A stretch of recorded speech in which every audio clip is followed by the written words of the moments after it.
वार्तालाप हुई प्रियंका गांधी और कल्याण बनर्जी के बीच में बात कांग्रेस से नेताओं को टीएमसी ले जाने की बात हुई। वहां से जवाब आया कि आपने टीएम ममता बनर्जी को भगा दिया, इसलिए हाल हुआ ऐसा, तो लेफ्ट के साथ चले गए थे। आप क्या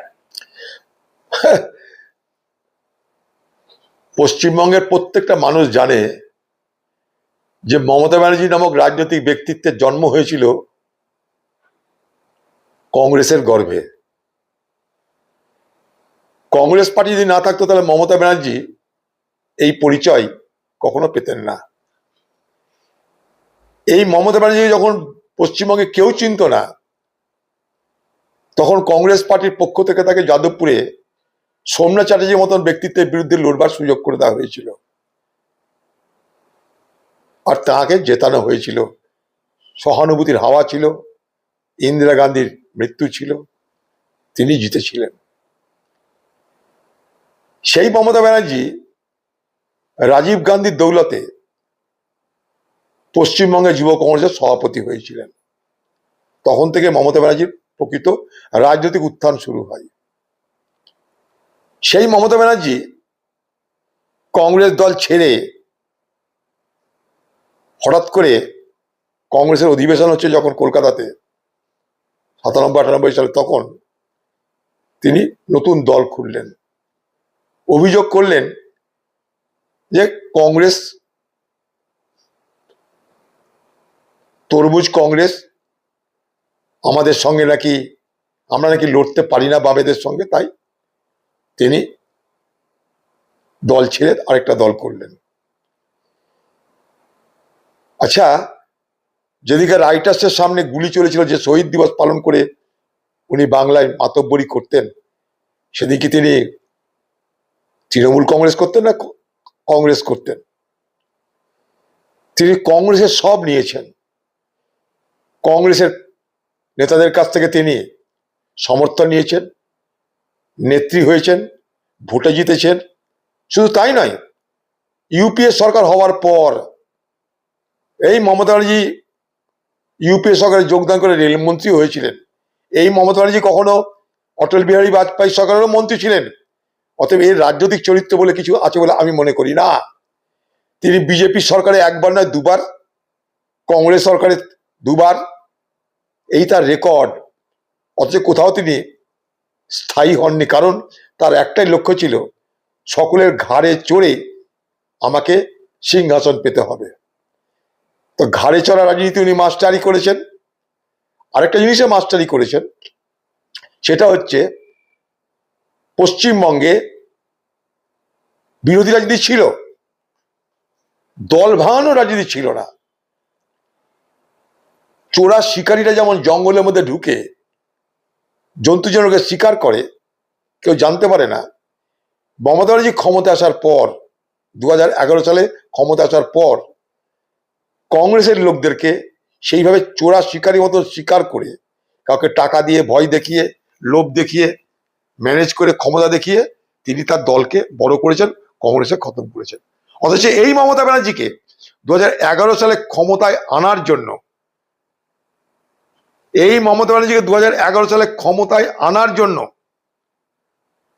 যদি ভারতবর্ষের কোন নেত্রী মদত করে থাকে, তার নাম ম্যাডাম সোনিয়া গান্ধী। সরকারে তখন কংগ্রেস, পশ্চিমবঙ্গে ভোট হচ্ছে, সব রকমের সহযোগিতা করেছে কংগ্রেস। ম্যাডাম সোনিয়া গান্ধী, কংগ্রেস দল, প্রণব মুখার্জি সেদিন বেঁচে ছিলেন, সব রকমের সহযোগিতা করেছে এই মমতা ব্যানার্জিকে। আর সেই মমতা ব্যানার্জি ক্ষমতা আসার পর শুরু করেছে কংগ্রেস নিধন যজ্ঞ। মনে করে দেখুন, 2011 সালে মমতা ব্যানার্জি আপনি ক্ষমতা এসেছিলেন কংগ্রেসের সাহায্য নিয়ে, কংগ্রেসের এমএলএ নিয়ে, কংগ্রেসের শক্তি নিয়ে। অস্বীকার করতে পারেন? ক্ষমতা আসার পর আপনার প্রথম টার্গেট কি? কংগ্রেস নিধন যজ্ঞ করো।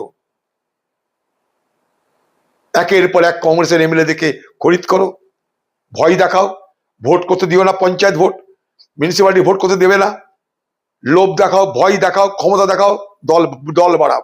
কংগ্রেসকে নিশ্চিহ্ন করতে হবে। বক্তব্য রাখছেন আপনি যে কংগ্রেস করেছেন, মানে আপনাকে লজ্জা হয়? হ্যাঁ? আর সেই মমতা ব্যানার্জি যখন বিজেপির কাছে হারলো, প্রথম দৌড়ি এসেছে কোথায়? সোনিয়া গান্ধীর কাছে। মমতা ব্যানার্জির জীবনে ইন্দিরা গান্ধীর মৃত্যুর পর রাজীব গান্ধীর সক্রিয় সহযোগিতা, সরাসরি তাকে নেতৃপদে অধিষ্ঠান করা, সোনিয়া গান্ধীর স্নেহ মমতা, সবকিছু মিলিয়ে তিনি মমতা হয়ে সব থেকে আগে কংগ্রেসকে খতম করার জন্য তিনি উদ্যোগী হয়েছিলেন, কংগ্রেস তার যজ্ঞে নেমেছিলেন। এবং সেই সুবাদে বিজেপি পশ্চিমবঙ্গে ক্ষমতা বাড়িয়ে ক্ষমতা দখল করেছে। আজ আপনি নিজের দলই ধরে রাখতে পারছেন না। কথায় আছে না যে যারা সাপের খেলা দেখায় তাদেরকে সাপের কামড়ে মরতে হয়। তো আপনি সাপুড়ে, যে সাপুড়ে খেলা দেখিয়েছিল দল ভাঙানোর খেলা, আজকে সেই সাপুড়ে সেই দল ভাঙানোর খেলায়, অর্থাৎ সেই সাপের ছোবলেই সেই সাপুড়ের আজকে দুরবস্থার শেষ নাই। অথচ আপনার দলের নেতাদের বাতিলেরও শেষ নাই। দল ধরে রাখতে পারছেন না আপনি, হু হু করে সব পালাচ্ছে। কে কার আগে দৌড়িয়ে বিজেপির কোলে যাবে তার প্রতিযোগিতা লেগেছে বাংলায়। এই আপনি দল করেছিলেন? আপনি দল করেছিলেন পুলিশ, মস্তান, টাকা, লুট, গুন্ডামি করে। আরে ক্ষমতা নিয়ে আমরা 50 বছর হিম্মত সে বলতে পারি কংগ্রেস করি। তোমার মতন এদিক ওদিক কখনো ছেড়েছো, কখনো ধরেছো, কখনো পালিয়েছো, তা করি না আমরা। তুমি ধান্দাবাজ, তুমি যখন যেমন তখন তেমন করো, গিরগিটি রঙের মতো নিজের চরিত্রের রং পাল্টাও। আজ তোমার লোকরা হুঁকে পড়েছে, তোমার জ্বলন হচ্ছে, খোকাবাবুকে আর তোমাকে বাঁচানোর জন্য কংগ্রেসের কাছে হাত ধরতে আসতে হচ্ছে। তারপরে তোমাদের বাতেলা যায় না। প্রিয়াঙ্কা গান্ধী মজা করে বলেছে যে ভাই তোমাদের যা হয়েছে তোমরা তো আমাদের সঙ্গে তাই করেছো। সত্য এটা, তার জন্য তো বাতেলা করার কি আছে? স্বীকার তো করতে পারতো, হ্যাঁ আমরা যেটা করেছি ভুল হয়েছে, আর হবে না। তবে না রাজনীতি।